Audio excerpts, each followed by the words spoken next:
রমজানের দশম দিন মসজিদে তারাবির নামাজ শেষে ইমাম সাহেব বললেন, এই মাসে দান করার সওয়াব অনেক বেশি। বাড়িতে ফিরে হাসান তার মাকে জিজ্ঞেস করল, মা, আমরা কি গরিবদের কিছু দিতে পারি?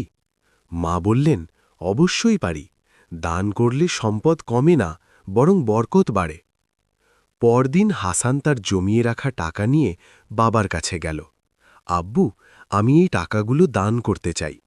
বাবা অবাক হয়ে বললেন, তুই তো এই টাকা দিয়ে খেলনা কিনতে চেয়েছিলি। হাসান হাসল, খেলনা পরে কিনব, এখন কেউ যদি আমার এই টাকাগুলো নিয়ে ইফতার কিনে খেতে পাই, তাতে আমি আরও বেশি খুশি হব। বাবা তাকে নিয়ে পাশের বস্তিতে গেলেন। এক গরিব বৃদ্ধা মহিলাকে টাকাগুলি দিয়ে বললেন, আপনি কিছু ইফতার কিনে খাবেন।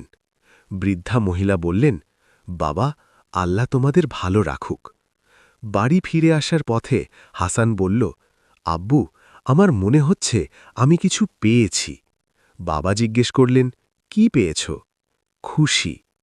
মা ইফতারের সময় বললেন, এই মাস আমাদের শেখায় নিজের আনন্দের চেয়ে অন্যের প্রয়োজন বড়। সেদিন রাতে হাসান বুঝল, দান মানে শুধু টাকা দেওয়া না, এটা হৃদয়ের ভালোবাসা বিলিয়ে দেওয়া।